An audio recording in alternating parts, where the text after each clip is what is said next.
আজি খুবই ভাল লাগিল আমাৰ ভেৰগাঁও ব্লক কমিটি BSU আৰু লগতে যুৱ মঞ্চ তেওঁলোকৰ সৌজন্যত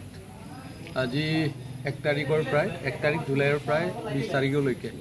ক্লাছ 9 আৰু ক্লাছ 10ৰ যিসকল ছাত্ৰ ছাত্ৰী তেওঁলোকক আমি সামান্যভাৱে আমাৰ দলৰ তৰফৰ প্ৰায় ফ্ৰী কোচিং সামাৰ যেহেতু ভেকেশ্যন চলি আছে এই সামাৰ ফ্ৰী কোচিং হিচাপে আমি আজিৰ প্ৰায় আৰম্ভণি কৰিছোঁ তো ইয়াত আহি খুবেই ভাল লাগিল ল'ৰা ছোৱালীবিলাকে চবে সহানুভূতি দিছে সহযোগ কৰিছে আৰু এই অনুষ্ঠানতে উদ্যোগ হিচাপে আমি আমাৰে দলৰে যুৱ মঞ্চৰ কেন্দ্ৰীয় কমিটিৰ অৰ্গেনাইজিং ছেক্ৰেটাৰী অৰ্জুন হাজাৰী ডাঙৰীয়াক আমি মাতি আনিছিলোঁ তেখেতে ভালকৈ মানে এই ল'ৰা ছোৱালীবিলাকক মটিভেশ্যন দিলে আৰু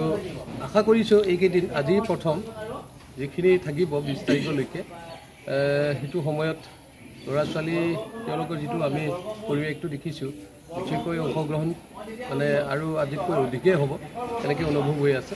তো আশা কৰিছোঁ ইয়াৰ শুক্লাই মিলেনিয়াম একাডেমীত এই স্কুলতে হেৰি কৰিছোঁ এই স্কুলৰ কৰ্তৃপক্ষ স্কুলৰ মালিক বুলি ক'ব লাগিব আমাৰ দলৰে মানুহ কমল আজাদ তেখেতৰ যথেষ্ট সহানুভূতি আছে ইয়াতে আৰু BSUৰ জিলা কমিটিৰ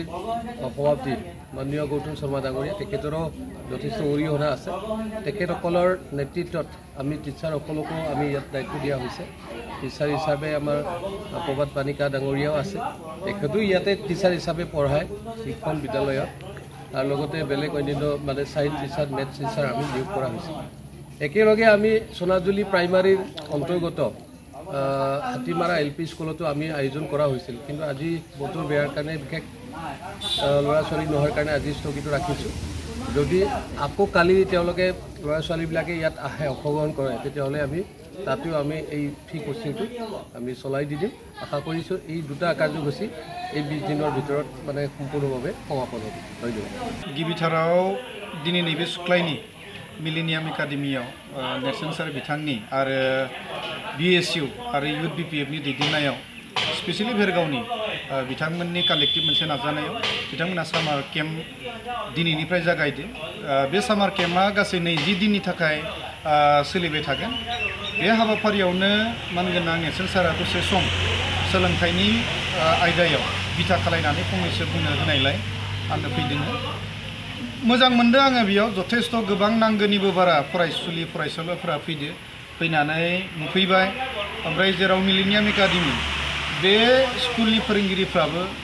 गोबां बिथांमोना मदद होदों आरो स्टुडेन्टफ्राबो फैदों पेरेन्ट्स सानैसो आं नुदों आरो ओनसोलनि सानैसो गोसो गुदुं समाज सिबियारि बिथांमोनाबो फैदों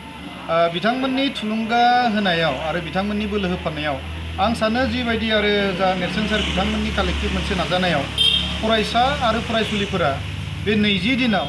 माबा मोनसेबाबो पजिटिभ आउटकाम बा गोदान मोनसे बिथांमोना सिलेबासनि अनगायैबो सोलोंगोन आहा मोनसे फोथायनाय दङ आरो जोंबो खोथा होदो जे नैबे 20 दिननि गेजेरावनो जोङो गेजेराव मोननैसो स्किल डेभेलपमेन्टनि बा पार्सनेलिटि डेभेलपमेन्टनि बायदि जेनेबा आयदाखौ जों लानानै जोङो फैबावगोन दिनै जोङो बुंबाय एसे बिनि अनगायै जोङो माखासे जेनेबा टाइम मेनेजमेन्टनि खोथाखौ जोङो एसे दिनै जों रायज्लायनो स्टुडेन्टफोरनि पार्टिसिपेशनखौ जोङो दिनै नायदो मोजां नांदो जायखिजाया जोबथारनायाव आं बेखौनो बुंगोन जे बेबायदि हाबाफारिया आंनिबा गोबां जायगायाव जानांगौ गोबां दैदेनगिरि बिथांमोन दङ समाज सिबियारि बिथांमोनना दङ बिथांमोनना हानायमानि बेफोरबायदि हाबाफारिखौ लायोब्ला ओनसोलाव गोरिब गुन्द्रा जाय बिथांमोना टिउसन लानो हाया बा जाय बिथांमोना जेनेबा नांगौ समाव थि माने कारेक्ट मोनसे बिथांमोना जेनेबा गाइडेन्स मोना बा मेन्टरशिप मोना बिथांमोना बेफोरबायदि सुबिदाखौ मोनोब्ला माबा मोनसेब्लाबो गोदान सोलोंनो हायो दा बेखायनो आं खावलायगोन जोंनि BPF हान्जानि लिडारफोराल' नङा गुबुन गुबुन जेनेबा समाज सिबियारि गामिनि जायफोरा एसे मोजां सानो बे नङा जे जेनेबा सानफ्रोमबो जोंनि आखायाव जोंनियाव पावार थानांगौ बेबो नङा जों पावाराव गैया लाबासिनोब्लाबो जों मोजां खामानिखौ जोङो अरायबो जों मावलांनो जों हायो दा जेरै जेनेबा नेरसोन सार बिथांमोना जोंथ' दा थाल्ला थुल्ला जों बुंनो हायो जों दा पावाराव गैथा नङा होमबा जुदियो जों पावाराव गैयाब्लाबो जोंनि ससियेलनि खामानिया जोबनाङा आरो खम जानाङा हय खम जानो हागोन नाथाय बेखौ जों मालाबाबो फोजोबनो नाङा दा बेखायनो आं खावलायगोनबो समाजनि जाथिनि मोजां सानग्रा बिथांमोना बेफोरबायदि हाबाफारिखौ गावबा गावनि केपासिटियाव गावबा गावनि ओनसोलाव मावलांनो थाखाय आं गुरै खावलायहरगोन आरो जों बायदि गथ'आबो सारमोन बायदिजों जोङो फैफानानै एसेब्लाबो बाहागो लाफानानै सोलोंफानांगोन आरो जा एसे रोङो जोङो समाजाव रानना होनायासो देरसिन समाजनि खामानि बेखिनिखौनो बुंनानै आसा खालायो सार फैबाय थानाय समाव आरोबाव जों लोगो मोनलायगोन आरो सारा जि मोनसे प्रग्राम लानायनि खोथा दंबावोमोन सनाजुलियाव बेखौबो नोंथाङा खम समनि गेजेराव खालायोब्ला निस्सय जोङो सारदो जोङो उनाव जों फैफागोन बेखिनिखौनो बुंनानै गासै रायजो राजानिसिम बेखिनि